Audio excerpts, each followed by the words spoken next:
बिस्मिल्लाहिर्रहमानिर्रहीम अस्सलाम वालेकुम वरहमतुल्लाहि वबरकातुहू। नाज़रीन आर्य नॉलेज ऑफिशियल में खुश आमदीद। आपका मेज़बान रऊफ़ अहमद एक नए प्रोग्राम के साथ हाज़िर है, जिसमें हम बात करने जा रहे हैं कि अमरूद की आबपाशी किन तरीक़ों से करनी चाहिए, यानी कौन सा तरीका आबपाशी जो है वो सबसे बेहतर है अमरूद के पौधे के लिए, अमरूद के बाग में सबसे अच्छी पैदावार हासिल करने के लिए। ठीक है नाज़रीन, और कौन से तरीके में पानी की जो है काफ़ी हद तक बचत हो सकती है, हम थोड़े पानी से ज़्यादा पौधों को सराब कर सकते हैं, और किस तरह से हम इससे फ़ायदा उठा सकते हैं। ठीक है नाज़रीन, आबपाशी में नाज़रीन जो है सबसे पहले मैं आपको बताऊंगा कि जब हम पौधा लगा रहे होते हैं तो उस वक्त की जो आबपाशी है नाज़रीन, वो फ्लड इरिगेशन ही सबसे बेहतर रहती है।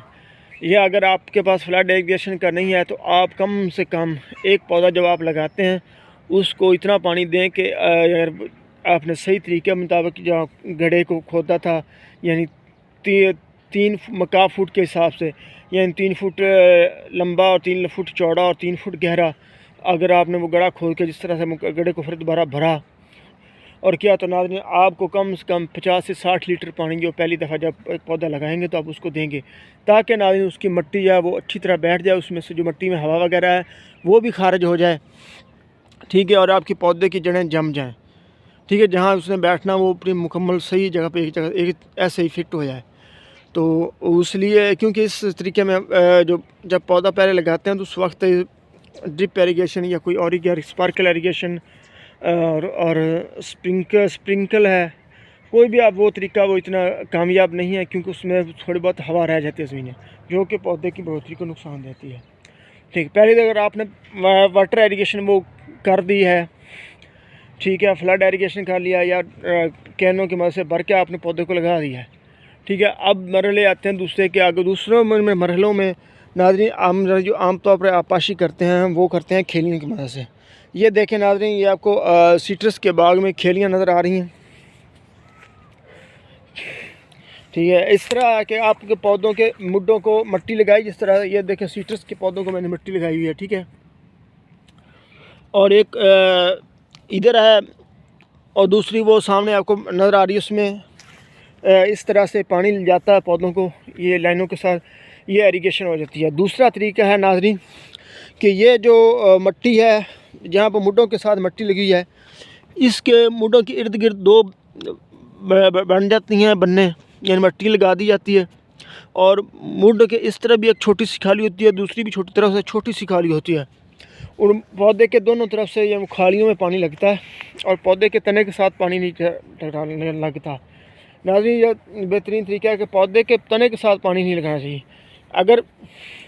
अगर आप वो तरीका इस्तेमाल करेंगे पौधे के दोनों तरफ छोटी छोटी खाड़ियाँ जाएँ तो आपको मुड्डों को वो मिट्टी नहीं लगानी पड़ती, क्योंकि पौधे के दोनों तरफ से खालियों की जो मिट्टी आ जाती है वो बनियों की। ठीक है, ये दो तरीके हो गए। एक है आप खुले खेत में सराब कर देते हैं, जैसे ये चारा जात में गंदा में काश करते, उसमें अंदर आपके बाग लगे हुए हैं, वो सब के साथ हो जाती है, लेकिन वो तरीका में सबसे ज़्यादा पानी का खर्च होता है। ये खालियाँ इस तरह हों या दोनों तरफ पौधे की खालियाँ इस तरह से पानी के 50% बचत होती है। ठीक है, दूसरा ये होता है कि हम पानी पौधे को ज़्यादा पानी के सराह से भी बचा लेते हैं। और नाज़रीन बागबानी में जो सबसे अहम तरीका है आबपाशी का वो है ड्रिप इरिगेशन। स्प्रिंकल वो भी आप इस यहाँ पर नहीं इस्तेमाल कर सकते, क्योंकि उसके लिए आप ऊपर से शावरिंग करेंगे, उस तरह से आपकी ज़मीन जिस तरह से बारिश बरसती है इस तरह से होगा, लेकिन वो हम जब फूल आते हैं उस वक्त हम नाज़रीन वो नहीं कर सकते। ठीक है, पौधों को हम खुराक नहीं मुहैया कर सकेंगे, उसका फूल आएंगे, ऊपर पानी गिरेगा, फूलों में पानी चला जाएगा, फूल हमारे ज़ाया हो जाएंगे। ठीक है, ड्रिप इरिगेशन जो है वो बागबानियों के लिए सबसे अहम है, बहुत ही आला किस्म की वो आबपाशी का तरीका है, क्योंकि नाज़रीन उसमें हम आपको पौधे की खुराक जो है उसमें हमारे जो इंतज़ामी अमूर हैं वो भी आसान हो जाते हैं। उसमें यह है कि हमने जो उसको खाद देनी है, खुराक जो पौधे को देनी है, वो हम ड्रिप के ज़रिए ही देते हैं।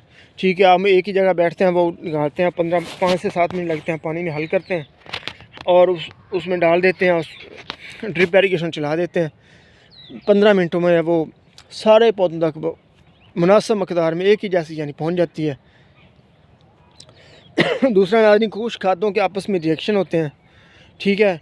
तो हम इस तरह करते हैं, हर खाद को जो हर पौधे की खुराक के लिए जो हम खादें पेश करते हैं पौधों को देते हैं, उनको मुख्तलिफ़ औक़ात में देते हैं। यानी एक को हम सुबह दिए, दूसरे को शाम देंगे, दूसरे को अगले दिन सुबह, इसी तरह से हम वो देते रहते हैं। इसलिए वो खादों का रिएक्शन भी नहीं होते।